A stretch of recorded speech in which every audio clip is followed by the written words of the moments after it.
Hello everyone, welcome to our Let's Play series of NEO Scavenger. This is Colonel RPG as usual, and I'm very happy that you chose to hang out with me today as we finally clear out Camp Grayling for the second time too, but this time around we come prepared. Let's also, speaking of being prepared, let's equip my patchwork foil poncho, or whatever the name of that, yeah, patchwork foil poncho it is. So looks like everything seems to be fine. And let's go in. Let's first cut a bit of a entrance in the fence, the electrified fence.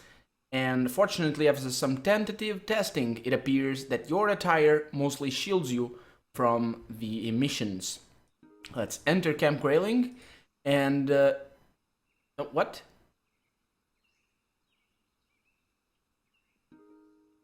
What's the problem? What seems to be the problem? Let's leave Camp Grayling. What is going on? Oh, right. Of course. I need to leave. Let's go towards there. Yeah. And let's leave our cart or sled behind, because we're not gonna be able to carry it inside. Let's cut some spot through the fence again and enter Camp Grayling. Is that all you've got? You yell, and you don't regret it. And when you regain your good sense, you make your way quickly across the field and find out that the robot patches the fence behind you. Let's see, the VMADs are coming. Excuse me. So we already know all that from last time we were here. Let's not waste these items, because I don't feel we're gonna be able to use them more than once. Let's run towards the storage shed. Yes, there it is. And in the storage shed, let's see. So this interior is a small sanctum of darkness absolved of fog. And let's check out the forklift and use our mechanics skill on it. Let's remove the speed limit. Yeah, and drive the forklift. This is basically the same thing we did last time. Let's go towards the control tower. The maintenance hangar is going to be our last location, the last location that we're going to go to. But for now, I'm going to veer towards the control tower. Gripping through throbbing, cracking skin, you turn the wheel toward the air traffic control tower on the other side of the tarmac. The VMADs continue their radiating onslaught, following you, your every swerve. You can barely hold on. As soon as you're near enough to the building, you leap out of the cab for a brief reprieve, blocked by the forklift's frame. The VMADs continue moving toward their quarry, even as you manage to make it inside. Yep, and we got some new burns. The control tower begins as a triangular enclosure at its base, red emergency lights spreading out across the walls and floor. Let's go towards the first landing and enter the MER room. You find yourself on the first and only landing in the tower. Let's check this room. Oh, you try the door, it budges just enough for you to know that it isn't locked. It seems there's a barricade on the other side. You peer through the crack. All you see are walls of flickering yellow lights against a space of purest black. When you listen closely, you hear something, a rhythmic sound, a rising and falling. A cold chill runs down your back when you realize you're hearing breaths. Let's call out to it, because, yeah, who knows what's in there. You call out to whoever is inside. The only response, the rhythmic breath stop. Outside, faint pounding of the mechanical legs can still be heard, but nothing in here. After a few moments of quiet, the breathing resumes, nothing else happens. You close the door and try not to think about whatever is in there. Yeah. Okay, let's check the control room. Last time we were here, we didn't have hacking ability. I'm pretty sure we only had mechanic. Let's copy system data. First out, let's check out the view. There's a lot to see around you. Which way do you look? Let's look north. You peer through dark glass towards the northern skies. A thick fog forms a blockade of sorts with heavy clouds. The farthest out you can see is Lake Margaret, a massive body of colorless black water as still as glass. Let's look east. You peer through dark glass towards the eastern skies. Traveling in a pack, dogmen make their way through a clearing in the woods. A few of them stop to drink from a pond. Then they lope back towards the rest. From clearing forms back into the blur of black shadows. They're heading west. They're coming this way. Well, that's not gonna be a problem. And looking at the west, nestled deep within dense forests, appear to be a few domes on towers, smaller than the trio of giant spheres on the base. They form a perimeter, but you can make out nothing between or beyond them. And look south, you peer through dark glass towards the southern skies. The air clears up towards the south, opening a direct line of sight to a piebald landscape of forests, plains, and ruins. Details elude you, but the absence of humans makes itself known well enough. And let's go back to the control tower, control room, or whatever. And we got plenty of things to do. Let's access our things just in case. Okay, good. I got my lockpicking tools there. That's enough. Let's see if, I'm not gonna disable the VMATs right away because as soon as I do that, I think I have a time limit or something. Let's copy the system data. With the small flash drive in hand, you search through the desks trying to find where it can go, guided only by the Stoat's vague instructions. Eventually, you come across something that seems to work. Hopefully, this won't trigger any alarms. You plug in the drive, and nearby screen reacts almost in tandem with the flashing light on the drive's tail. File windows pop open and close too fast for you to make out what they see. Submerged by and re-emerging from the erratic copying, you see a progress slowly crawl across. A few minutes later, all activity subsides. The monitors resume as they were before. You unplug the drive, hoping that did the trick. Well, that's Toad's mission step 2, I think. Let's look through the files. We need to find that codename Chaos or whatever. With some idea what to look for in order to fulfill the mission for Martha, you rifle through the OSHA binders, the pages and pages of flight data, the maps, the reports. You spend the better part of an hour clearing the pile of documents on top of the desk. Nothing. You start through the low shelves in the back of the room, your only remaining hope. One binder validates them. A dusty old thing that appears to have been opened maybe once or twice in its entire lifespan. It's stunning how good of a condition it's in. You flip through the pages and find a sealed envelope wedged at the back. You rip it open, here it is, a list of word-sensitive commands for the base's mainframe. Among them is code Anarchy. That's very good. Then we found that. Excuse me. Let's hack the VMATs outside. You look over the workstations for any sign of what controls those VMATs. Unfortunately, it looks as if they're coordinated from some other location. Most of the stuff up here is for human-operated vehicles. What you do find, however, is the security request system. Operators in this tower could apparently request a security check in specified sectors of the base, probably in response to or anticipation of activity seen from the tower. And skimming the logs for past examples, you start composing a new request. Then you check for the windows for possible sectors. Given the base's layout, there are a few choices. You can probably draw some extra attention to the far side of the barracks, giving you a chance to dart into the maintenance hangar safely, but that's about it. All other routes are too exposed. Yeah, I don't want to go to the maintenance hangar right now. I want to go to the barracks first.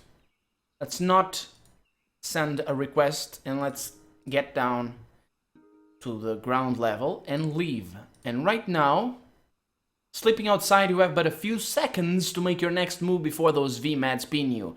The hangar and barracks are closest, flanking the tower, and across the open tarmac is the shed. However, even the nearest buildings are far enough away that you doubt you'd make it alive. Yeah. So we can return to the tower, which is a good thing. We can die by attacking the machines. We can activate the mechanical doll or use its transponder. Okay, so we can go to the hangar, the barracks. I got a couple of locations that I want to check out. I want to go to the storage shed, but I'm pretty sure I'm pretty sure it has nothing. Yeah, let's go. We already have what we came here for. Let's go to the barracks, just in case. Let's use the transponder. You feel a brief wave of pain before you flip the switch on the orange transponder. There are no visible signs anything has changed, but immediately the VMADs stop and resume regular patrol around the area. Just like that, you're invisible to them. You look down at the device, the battery is draining, and that makeshift power cell isn't likely to last long. You make a note to turn it off when you get indoors, away from Death Steel Patrol. Oh, that's nice. I wonder if we can use it again. Storage shed, no thank you. I'm gonna go to the barracks. Maintenance hangar. Oh, there's... Okay, so we've been to the control tower. Good. So we can go either to the maintenance hangar, which is our last destination, the barracks, or the storage shed. I'm gonna choose the barracks right now, unless we find some way to distract the VMADs, or if this device can be used again, then maybe we'll check the storage shed, but well, yeah, we'll get to see. Momentarily safe from your mechanical pursuers, you hurry across the tarmac to the barracks. Double bunks section the large hall into quarters, with single bunks and makeshift mattresses strewn around on the ground. Given everything you've walked through on the base, you've nearly forgotten what most of the rest of Michigan looks like outside the wilderness, ravaged by abandon. This place looks almost lived in if it weren't for dust. Many of the overhead lights are dead, but there's enough for you to make your way through the mess. A handful of beds are immaculately made. Near the entrance, a set of file cabinets have been dragged in, and at the other hand, a bathroom. That's interesting. Can I check my things and see if we... Nope, nothing interesting on the ground. Okay, so apparently we came here just to check out what this is. Oh no, actually, there it is. Examine the beds. You search beds for anything worthwhile but find no valuables. Instead, it seems that only ghosts have lived here, not the living. The living keep tokens, only the dead stop caring. Oh, that's very deep. You reach a perfectly made bed. On a hunch, you flip up the mattress. A torn page from a diary hides under it. It reads, "The others can call me OCD and loth all they want. Discipline is a part of our training, and whatever infrastructure crumbles away, that's my backbone. Some things are worth fighting for. Isn't that the reason we're still manning this base? To maintain some sense of order in this chaos?" Sean never mocks me though, even without words. All he says is, "I love you." You replace the page. Let's keep looking. You continue on through these disheveled beds until you come across another neatly made one. Under it hides another diary page. I get more breaks now than I used to, much as a part of me hates it. I have a duty just like everyone else here. I shouldn't use him as an excuse, and neither should they.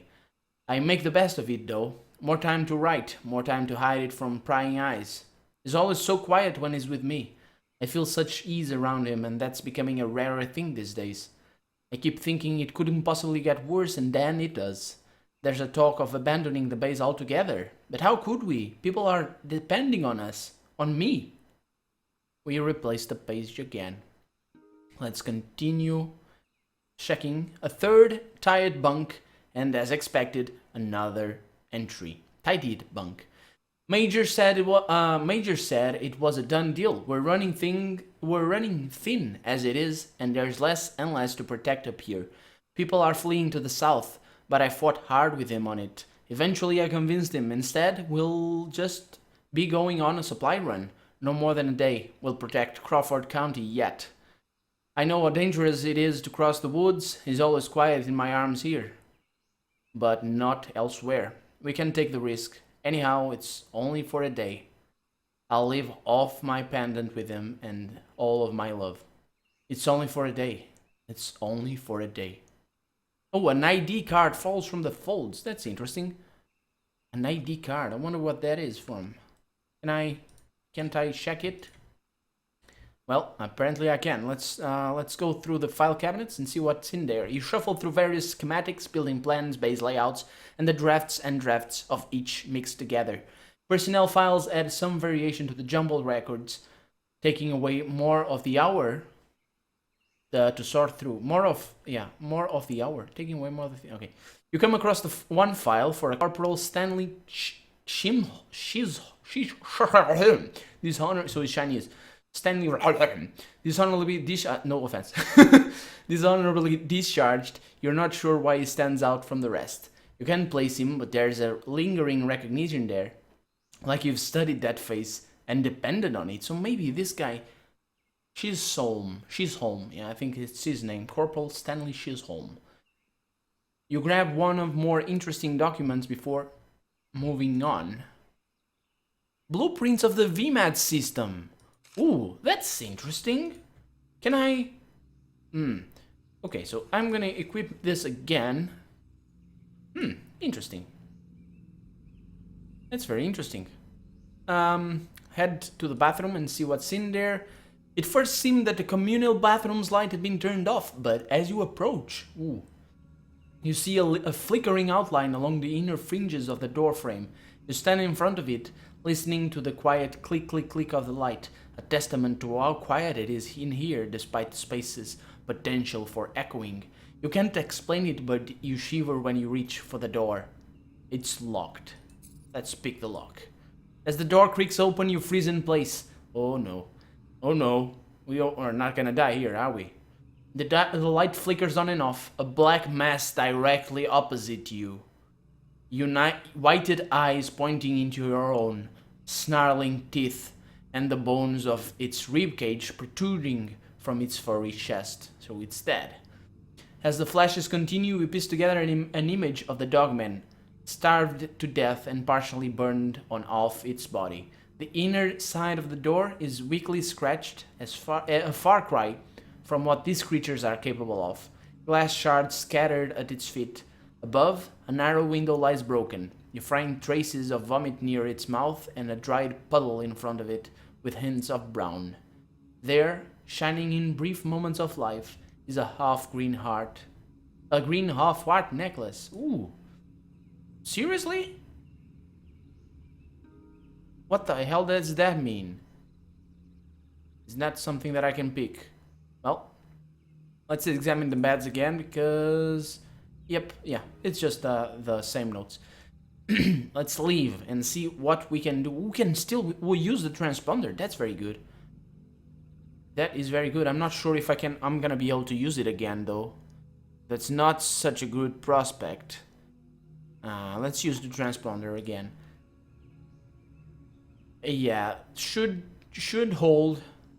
Yeah, should hold. Let's go check the storage shed. Okay, so let me just make sure that I've been in the storage shed first. This is the first location. I'm getting mixed up. I've been to next. I went to the control tower, and then the barracks, and then the maintenance hangar. That's where I need to go. So here we go. Let's examine the UAV that we find at the middle of this hangar. And the missing part doesn't seem to be damaged. Good. And this is the big thing. This is the big one, ladies and gentlemen. Let's go downstairs, explore the hatch, and climb down. Yes, everything is good as before. We find the computer, black-white, online. And we can... Okay, so, yeah. What will user Smith review? Black-white. Let's see what we can do. Everything you've come across in your journey through Michigan floods your mind. Every question, every puzzle, every mystery. So we can use this ID card. We can use this failsafe. We can use... try to escalate credentials, which is interesting. Let's use the ID card and see what happens. With the ID card in your hand, you find a thin ship reader on the far side of the keyboard and insert the ship hand first. Recognize new user. Staff Sergeant Lydia F. Rains. Please enter password. Oh, no. That's bad. Sean, that's Sean. It should be Sean. It is, right? It's the name of her lover. I'm pretty sure it is. Okay, so Staff Sergeant Lydia F. Rains, credentials active. Welcome, Lydia. The status bar along the bottom of the screen pauses and partially resets, buying you some time. That's very nice. And, yep, let's see what else I can do. So, last time out, I think I queried myself and maybe the New Earth Ostracon. I'm pretty sure it is. I'm gonna query. I'm gonna issue code anarchy, and first I'm gonna query a query. I don't know how I say that word, but I'm gonna query the Prism surveillance network so we can find a bit about that. But before that, I'm gonna try and escalate my credentials. Well, that didn't do anything worthwhile, but whatever. It's an unfamiliar system, but you see some hints that betray the kernel's origins. Maybe some of your old tricks still work. Black-white response. User access elevated until end of session. At the lower edge of the monitor, the status bar slows. You've bought yourself some time. So is this gonna increase like just 10% each time? Because usually it increases 20%. Let's query Prism surveillance network and see what happens. Oh, it's still 20%. The Prism surveillance network is the CNCI infrastructure focused on monitoring suspicious activity and logging data to the MDR. The gathering process and managing of the data of Prism is designated the Zero Directive. Zero Directive, that's pretty cool. Suspicious activity strikes as the most nebulous phrase in its explanation, and you shudder to think how broad its definition have been before. What exactly was seen as suspicious? Oh, did we query this before? Black-white splits the screen into 3. I don't think we saw this before. On the left, you see a patchwork of aerial images and fixed camera footage of various sites across the state. Detroit's high-rises, suburbs, restaurants, open roads, even wilderness. Most of the signals appear to be noisy, inactive, or dead. But for those that are live, it's shown with unbelievable clarity. The middle panel shows text communications, a mix of clear text and gibberish logged with identifying info where available. Times, frequencies, latitudes, and longitudes are all listed. The dwindling amount of more traditional info such as email addresses, phone numbers, and IPs accompanies all the data. The right panel shows a spectrum visualizer that matches the snippets of conversations being played. Like a hybrid of the other panels, wall channels appear dead or garbled, and tagging is incomplete. However, those that are still live are myriad in nature. Patrol check-ins, business birthday messages, filthy travelers banter, voicemails, children phoning their parents. The system is merely a shadow of itself. The infrastructure and protocols upon which it relied now fading. But from what you've seen here, at one point, it simply monitored everything in the region. It's a pretty powerful system. The progress bar continues, and we get another chance. I would like to query this. Yeah, let's use the failsafe because I think this is gonna bring us. I don't know. I'm not sure. Oh, failsafe key. Oh, that's good.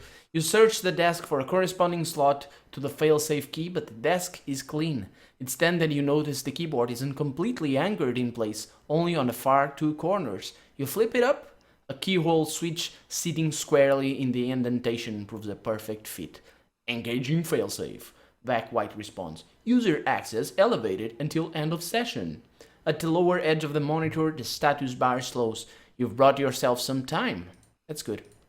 That's very good because that means that, okay, so 60% is the next one. So I have time before I input the code anarchy command. I'm going to ask the intelligence, the artificial intelligence, something else. Let's see. Yeah, let's ask about CNCIMDR. I don't even know what that stands for. The Comprehensive National Cybersecurity Initiative is a multi-agency security initiative which coordinates network defense and counterintelligence efforts. The Mission Data Repository is the central data store in support of the CNCI. Sufficient storage for all regional CNCI facility feeds is maintained at the data center. The MDR is maintained by the National Security Agency and is located at Camp W.G. William in Utah. Oh, Utah, better find some decent walking shoes. So, looks like this is it. This is gonna be it. This is gonna be the end of the game, ladies and gentlemen. I really hope you've enjoyed it, because we're in for the last couple of commands. Let's input code anarchy. You recall the command code for the anarchy process. They're strange and dark words, but Martha has it right. The Prism surveillance network shouldn't be in anyone's hands. Especially in times as desperate as this, the base must fall. And you switch input modes, and when I can speak. And when black white accepts the instruction, you recite, always are the Martians coming. Command not recognized, it answers, awaiting another command. Reality has driven me insane, you continue. Clearance has been nullified. How will the user proceed? Last of all, you'll learn to be quiet when you're crazy. And everything goes dark. But the stillness of black-white only lasts a short while. The machines and lights return to life as before, surrounding you in a rising tide, but it seems louder than it once was. When the monitor returns with name and status bar, black-white speaks in a voice twice as loud. Code anarchy initiated. All assets will be terminated, all data will be erased, and all functions will cease. Black-white must now invoke Condition Charlie to ensure the command's execution. All defenses are authorized to use legal force against intruders. A screeching alarm pulses through your ears. The terminal will lock down any attempts to access while awaiting executive confirmation. You stagger away from the desk. Something's gone wrong. With fury blasting throughout the base, you knock back your chair and run desperately for the exit. You escape the desk in the last possible moment. Walls of glass shoot up from the ground and seal the terminal, sending up your back foot and throwing you against the floor with a hard and painful thud. On your feet again, you keep running, and you don't look back. The next thing you know, you've returned to the concrete shaft, squeezing back up toward the surface. One by one, the emergency lights below you shut down. Darkness wells up from the depths of the earth, and you're caught in its warpath. What will you even do? The VMADs on the surface will be out in full force, and who knows what new horrors await alongside the ADS turret and energized fence. But there has to be a way to escape. There has to be. Camp Grayling's war cry shatters the air. Alarm light pulses red, drawing in the walls of the hangar to surround you. Its vast emptiness only serves as a paper fortress. Your only options are few. Crossing the hangar, you make your way to the side door. The VMADs have gained reinforcements and they dominate the grounds, patrolling at a faster pace than before. And the thought of slipping past them crosses your mind, but as if the base's sensors catch wind of it, the VMADs all immediately turn to face you. You slam shut the door, not on foot. Nearly lost in swellings of red, the cone of pale light there still directs your eyes. The AAV. You estimate that you can just fit into the empty weapons bay. You'd be shielded from the VMADs, but they would outweight you. Maybe this thing could still fly? Could you escape inside it? Maybe so. Even so, no machine can run without all its parts, and the square absence in the drone's exposed side panel hangs agape. Is that crate holding the right part? The hangar door hums to life, creaking open. Your time may be up. Pulling the PCB from the packing materials, you return to the AAV. Alarms rage. Seconds slip away. The VMAD's death squad awaits the hangar doors with predatory patience. A prayer catches in your throat. It's just you here. You and death. With the PCB slotted in, the drone breathes once more, a shrill whine of life in its engine lungs. It throttles up. Enduring sections of the hangar door groan through the decades of rust as they ease open. VMADs now marching through. You climb inside the drone. It starts gaining momentum across the floor of the hangar, closer and closer towards the deathly gaze of the VMADs. You dare not hazard a look, but you can hear the crushing steps grow louder and then distant again as the AAV taxis outside. It turns almost in place and then catapults down the runway. You take flight. The AAV sails through the mist higher and higher above Camp Grayling. Frost seeps into the air. Without any way to fasten yourself, you push hard against the sides, a ghost inside a machine clinging desperately to its shell. The drone levels out before reaching much of an altitude. It turns. When it feels safe to poke your head up, you see that you're heading south. North, past the tail fins, you see the small base silhouetted in red emergency lights, the three spheres of Grayling standing helpless against the escape of their prey, the endless darkness swallowing all of Michigan. You lie back again and look up through dense clouds as stars you cannot see. And this is the end again. Survival time 5 days, and this is probably the shortest run that I've managed in NEO Scavenger. It was quite a run though, it was quite a run. We found some interesting characters, some interesting situations that we survived, and look at that. Look at that. That's the Great Black Swamp that we never really actually ended up visiting. It's one of the many things that I wanted to do in this game that I still haven't done, and maybe in another series I'll get back to this game in a few months, maybe. I don't know, depends. But when I do, I'll have mods for the game. Maybe when NEO Scavenger 2 is finally announced, who knows? Well, I'm Colonel RPG, and this has been NEO Scavenger. I really hope you've enjoyed it, because I certainly have. And I'll see you next time. Bye bye!